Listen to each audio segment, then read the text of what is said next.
Hello students, আজকে তোমাদের জন্য ক্লাস 9-এর প্রশ্নবিচিত্রা 2024-এ লাইফ সায়েন্সের মডেল কোশ্চেন পেপার 1 আলোচনা করছি। এটা আরামবাগ হাই স্কুলের প্রশ্ন, পেজ নম্বর 326। চলো দেখে নাও।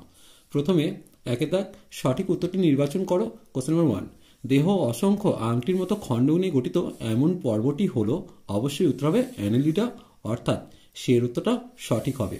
যে রাজ্যের সদস্যদের দেহ গঠনে অনুসূত্র বা হাইপি দেখা যায় তা হলো, উত্তর হবে কোনটা? ফাঞ্জি, অর্থাৎ সের উত্তরটা সঠিক।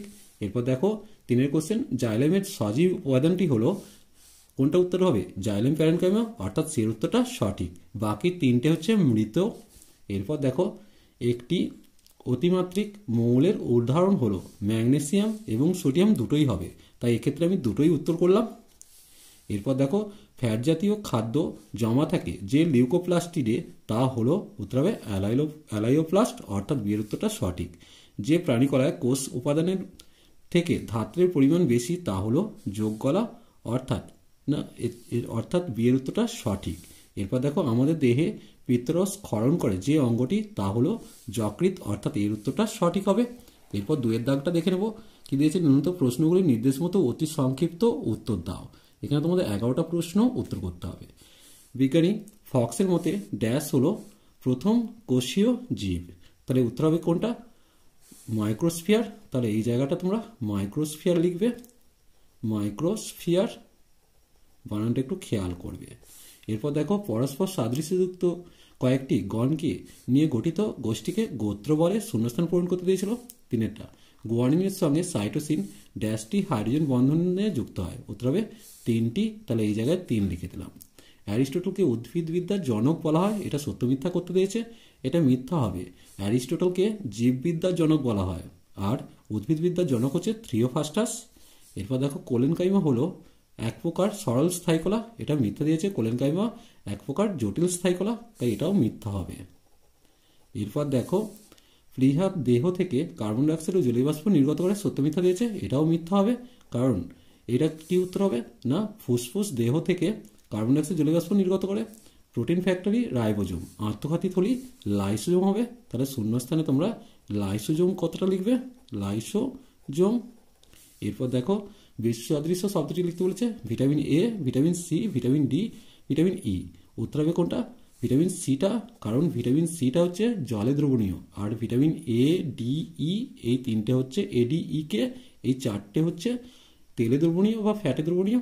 এরপর দেখো আইএক্স এর কোশ্চেন দিয়েছে, প্রদত্ত 4টি বিষয়ের মধ্যে 3টি একটি বিষয়ের অন্তর্গত, সেই বিষয়টি খুঁজে বার করে এবং লিখতে বলেছে। Chordata, Urochordata, Cephalochordata, Vertebrata. দেখো ইউরোকর্ডাটা, সেফালোকর্ডাটা, ভার্টিব্রাটা এই 3টে উপপর্ব কর্ডাটা পর্বের অন্তর্গত, তাহলে উত্তর হবে কোনটা? কর্ডাটা।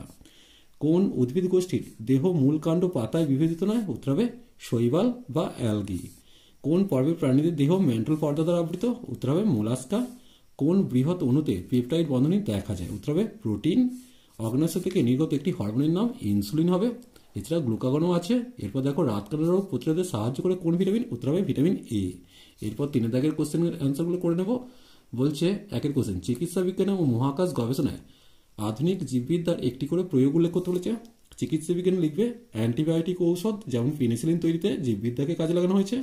আবার মহাকাশ গবেষণার ক্ষেত্রে ক্লোরেল্লা নামক উদ্ভিদকে মহাকাশযানে রাখা হয়। এরপর মনের রাজ্যের 2টি বৈশিষ্ট্য লিখতে বলেছে, চলো দেখে নেব। দেখো মনের রাজ্যের বৈশিষ্ট্য 1 নম্বর হচ্ছে এরা এককোষী ও প্রোক্যারিওটিক প্রকৃতির, 2 নম্বর হচ্ছে এদের অজন্ম জনন সম্পন্ন হয়। এরপর দেখো 2-এর কোশ্চেন, 3-এর কোশ্চেনটা প্রদত্ত প্রাণীগুলি কোন পরভুক্ত লিখতে বলেছে, চলো দেখে নেব। দেখো প্রথমে হচ্ছে গোলকৃমি, নিমাটোডা, সাইকন, পরিফেরা, আরশোলা হচ্ছে আর্থ্রোপোডা, আর একটা রুই মাছ হচ্ছে কর্ডাটা। এরপরের কোশ্চেন, দেহে লিপিডের গুরুত্ব লিখতে বলেছে, চলো দেখে নেব। দেখো 1 নম্বর হচ্ছে তাপ উৎপাদন, 2 নম্বর হচ্ছে তাপ সংরক্ষণে লিপিড ভূমিকা নেয়। এরপর দেখো 5-এর কোশ্চেন, শুক্রাশয়ে 2টি গুরুত্বপূর্ণ ভূমিকা লিখতে বলেছে। 1 নম্বর হচ্ছে শুক্রাণু উৎপাদন করে, 2 নম্বর হচ্ছে টেস্টোস্টেরন হরমোন নিঃসরণ করে। এরপর দেখো প্রদত্ত বিষয় সাপেক্ষে জাইলেম ও ফ্লোয়েমের মধ্যে পার্থক্য লিখতে বলেছে, উপাদান আর কাজ। দেখো উপাদান হিসাবে জাইলেমের উপাদানগুলি হলো ট্রাকিয়া, জাইলেম প্যারেনকাইমা ও জাইলেম তন্তু, আর ফ্লোয়েমের উপাদানগুলি হলো শিবকোষ, সঙ্গীকোষ, ফ্লোয়েম প্যারেনকাইমা আর ফ্লোয়েম তন্তু। আর জাইলেম হচ্ছে ঊর্ধ্বমুখী সংবহন ঘটে, অর্থাৎ মূলরম দ্বারা শোষিত জল ওপরের দিকে ওঠে। আর ফ্লোয়েম উভমুখী পরিবহন ঘটায়, অর্থাৎ পাতায় তৈরি খাদ্য সারা দেহে ছড়িয়ে পড়ে। এরপর দেখো উদ্ভিদ কোষে কোষপ্রাচীর খুবই গুরুত্বপূর্ণ, সংক্ষেপে আলোচনা করতে বলেছে। দেখো এক্ষেত্রে কোষপ্রাচীরের গুরুত্বটা তোমরা লিখে দেবে। দেখে নাও 1 নম্বর উদ্ভিদ কোষকে নির্দিষ্ট আকৃতি প্রদান করে, এবং 2 নম্বর হচ্ছে যান্ত্রিক দৃঢ়তা প্রদান। কোষপ্রাচীর পুরো ও দৃঢ় হয় কোষকে যান্ত্রিক দৃঢ়তা প্রদান করে, বাহ্যিক আঘাতের হাত থেকে রক্ষা করে।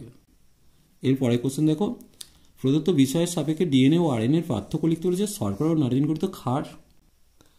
দেখো শর্করা হিসেবে ডিএনএতে ডিঅক্সিরাইবোজ শর্করা নিয়ে গঠিত, আর আরএনএ হচ্ছে রাইবোজ শর্করা নিয়ে গঠিত।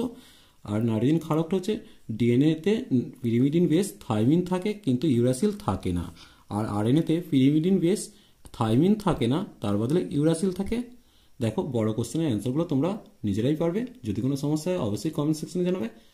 আজ এই পর্যন্তই। নেক্সট ভিডিও নিয়ে খুব তাড়াতাড়ি হাজির হবো। ভিডিওটি ভালো লাগলে লাইক শেয়ার কমেন্ট করো, পারলে চ্যানেলকে সাবস্ক্রাইব করে নিও। চলো টাটা, বাই বাই।